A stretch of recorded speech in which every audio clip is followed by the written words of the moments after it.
नितिन नबीन, एक ऐसा नाम जिसके बारे में किसी ने सोचा नहीं था, जिस नाम की दूर दूर तक कोई चर्चा थी ही नहीं, जिन्हें खुद भी ये पता नहीं था कि उन्हें इतनी बड़ी जिम्मेदारी मिलने जा रही है।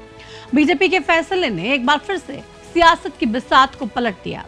जिन नामों की चर्चा थी, जिन दिग्गजों को आगे माना जा रहा था, उन्हें पीछे छोड़कर बीजेपी ने नितिन नबीन को पार्टी में सबसे बड़े पद पर बैठाकर सबको चौंका दिया।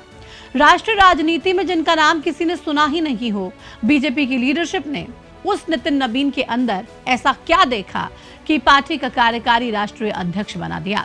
जबकि केंद्रीय मंत्री मनोहर लाल, भूपेंद्र यादव, शिवराज सिंह चौहान जैसे कई बड़े चेहरे राष्ट्रीय अध्यक्ष की दौड़ में शामिल थे, लेकिन बीजेपी ने युवा नेता नितिन नबीन पर बड़ा दांव खेला है। ऐसे में सवाल यह है कि क्यों बड़े नामों को पीछे छोड़ दिया गया।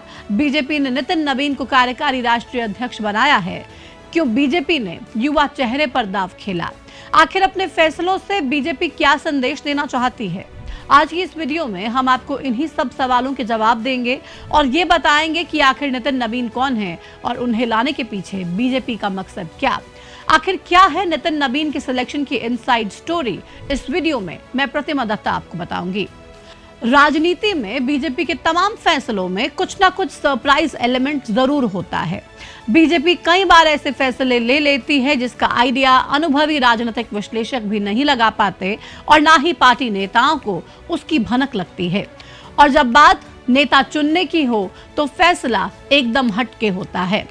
नितिन नबीन के मामले में भी कुछ ऐसा ही हुआ। अपने विधानसभा में कार्यकर्ता सम्मेलन कर रहे नितिन नबीन को कहीं से भी ये अंदाजा नहीं था कि उन्हें बीजेपी इतनी बड़ी जिम्मेदारी देने वाली है। 14 जनवरी के बाद नितिन नबीन को ही बीजेपी के राष्ट्रीय अध्यक्ष के तौर पर जिम्मेदारी दी जा सकती है, जिसके बाद नितिन नबीन 45 साल की उम्र में बीजेपी के सबसे युवा राष्ट्रीय अध्यक्ष होंगे। सबसे कम उम्र में नितिन नबीन को बीजेपी का कार्यकारी राष्ट्रीय अध्यक्ष बनाना, और इसके पीछे बीजेपी के बहुत सारे मकसद हैं। नए नाम से जहां पार्टी की दिग्गज लॉबी हैरान है, तो वहीं दूसरी तरफ कांग्रेस पर दबाव बढ़ गया है। कांग्रेस ने एक वक्त पर 41 साल की उम्र में राजीव गांधी को अपनी पार्टी की कमान सौंपी थी, लेकिन मौजूदा अध्यक्ष खड़गे की उम्र 83 इयर्स की है। जबकि बीजेपी ने पार्टी के सबसे बड़े पद पर 45 साल के नितिन नबीन को बिठा दिया है। इससे पहले अमित शाह 49 साल की उम्र में बीजेपी के राष्ट्रीय अध्यक्ष बनाए गए थे, जबकि नितिन गडकरी को 52 साल की उम्र में बीजेपी का राष्ट्रीय अध्यक्ष बनाया गया। उससे पहले अटल बिहारी वाजपेयी 1968 में महज 43 साल की उम्र में पहली बार भारतीय जनसंघ के अध्यक्ष बने थे, जबकि लालकृष्ण आडवाणी 1973 में 45 साल की उम्र में पहली बार भारतीय जनसंघ के अध्यक्ष बने थे। अब नितिन नबीन सबसे कम उम्र के बीजेपी के अध्यक्ष बनने वाले हैं। चलिए आपको बताते हैं कि कौन है नितिन नबीन और बीजेपी ने उन्हें ही कार्यकारी राष्ट्रीय अध्यक्ष की जिम्मेदारी क्यों सौंपी। 45 साल के नितिन नबीन का जन्म 23 मई 1980 को पटना में हुआ और उनकी 12वीं तक की पढ़ाई दिल्ली में हुई।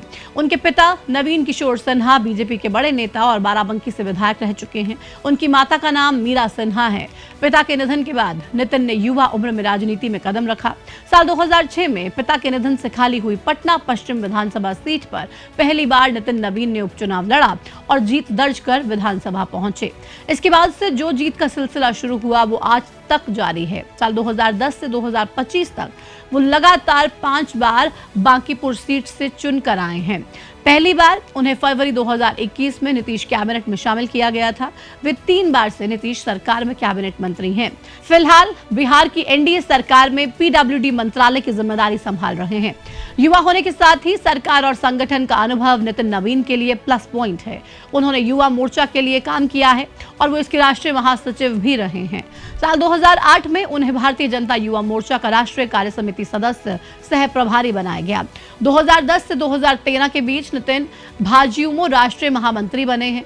साल 2016 से 2019 में वह बीजेवाईएम के प्रदेश अध्यक्ष बने और 2019 में उन्हें बीजेपी ने सिक्किम राज्य का लोकसभा और विधानसभा चुनाव प्रभारी बना दिया। इसके बाद 2021 से 2024 के बीच नितिन छत्तीसगढ़ में सह प्रभारी रहे और उनके मार्गदर्शन में पार्टी ने वहां जीत हासिल की थी। ये तब हुआ जब ये माना जा रहा था कि भूपेश बघेल के नेतृत्व में कांग्रेस एक बार फिर से जीतेगी। उन्होंने अपनी संगठन क्षमता और चुनावी कौशल का प्रदर्शन वहां पर भी दिखाया।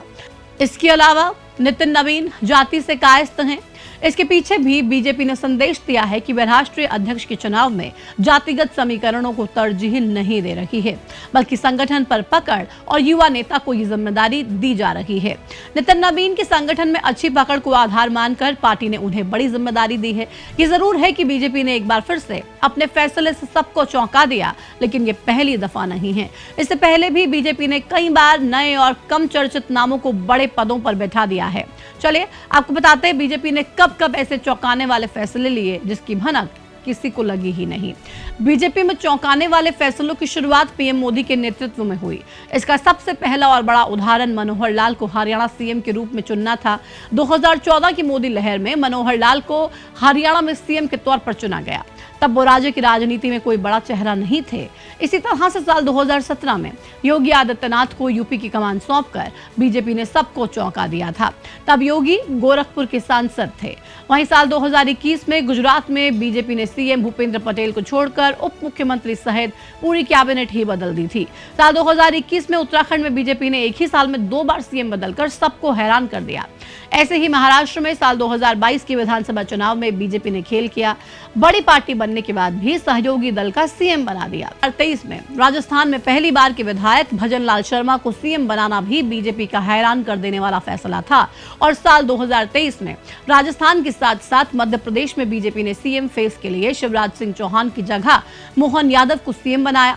और इसी साल दिल्ली में पहली बार की विधायक रेखा गुप्ता को सीएम की कुर्सी पर बैठा दिया। बीजेपी के इन तमाम फैसलों से ये साबित होता है कि पार्टी के भीतर फैसले अक्सर पर्दे के पीछे ही लिए जाते हैं। नितिन नवीन का नाम आज भले सबको नया लगे, लेकिन बीजेपी में अक्सर ऐसे ही फैसले चुनावों में बड़ा असर दिखाते हैं। नितिन के कार्यकारी अध्यक्ष बनने के साथ ही बीजेपी में 80 युवाओं को आगे लाने का रास्ता भी अब साफ हो गया है। हालांकि नई टीम बनने में करीब 6 महीने का वक्त लगेगा, लेकिन इतना साफ है कि नई टीम में महामंत्री और मंत्री जैसे प्रमुख पदों पर ज्यादातर 50 से कम उम्र के लोग ही होंगे।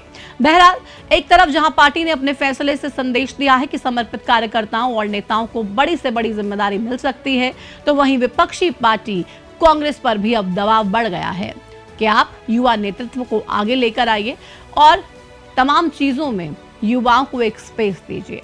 आपको फिलहाल बीजेपी की रणनीति कैसी लग रही है और आपको लग रहा है कि नितिन नवीन को कार्यकारी राष्ट्रीय अध्यक्ष के पद पर बैठाना पार्टी के लिए एक मैजिक साबित हो सकता है?